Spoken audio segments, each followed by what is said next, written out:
வழக்கம் போல் எங்கள் 2 பேரையும் விட்டுட்டு எல்லாரும் ஸ்பாட்டுக்கு போயிட்டாங்க. ஸோ மார்னிங் எழுந்திரிச்சிட்டு புரோட்டா அதெல்லாம் நைட்டே இருந்துச்சா, ஸோ அதையே ஹீட் பண்ணி சாப்பிட்டுட்டு அப்படி கிளம்பிட்டோம். போகிறப்போ சரியான வெயில், எதில் போகிறோம் அப்படின்லாம் சொல்லிட்டு யோசிக்க மாட்டோம். ஆனால் எங்கேயாவது நாங்கள் போயிடுவோம். நைட் டைமில் அந்த வண்டி எடுத்தோம்னா கீழே பாய விரிச்சு படுத்துருவோம். ஸோ மார்னிங்கிறதுனால சேர் போட்டு உட்காந்துருந்தோம். ஹீட்டு தாங்க போகிற வழியிலேயே எண்ணெயெல்லாம் வாங்கி தேய்ச்சிட்டு அப்படி ஸ்நாக்ஸ்லாம் வாங்கிட்டு கிளம்பியாச்சு. அங்கேயும் போய் அம்மா டியூட்டியே விடல. எப்படியாவது சாப்பிட்ற மாட்டானா அப்படின்னு சொல்லி ஒரு ஆசை தான். நீங்களாம் ஏதாவது ஒரு டிப்ஸ் இருந்தால் எனக்கு கமெண்ட்ஸில் ஷேர் பண்ணுங்கள். எங்களுக்கு முன்னாடியே எல்லாரும் உள்ளே இறங்கி செம்மையாக என்ஜாய். அதுக்கப்புறம் நாங்களும் போய் அவங்க கூட சேர்ந்தாச்சு.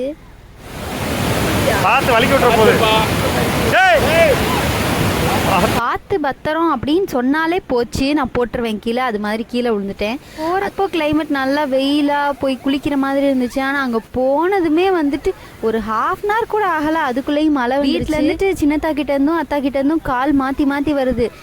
மழை வந்தாலே அங்கே அதிகமாக தண்ணி வரும், நீங்கள் சீக்கிரமாக கிளம்பி வாங்கன்னு சொல்லிட்டு. அப்புறம் அங்கே ஒரு சிலை இருக்குன்னு சொல்லிட்டு வீட்டுக்கார் காமிச்சிட்டு இருந்தாரு. அதையும் பார்த்துட்டு இதுக்கடையிலே கிரிஞ்சான கேம்லாம் அங்கே உட்காந்து விளையாண்டுட்டு இருந்தோம்.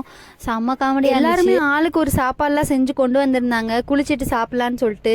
அப்படியே மழை வரவும் நாங்கள் அங்கேருந்து கூழ் மட்டும் குடிச்சிட்டு அப்படியே நாங்கள் கிளம்பிட்டோம்.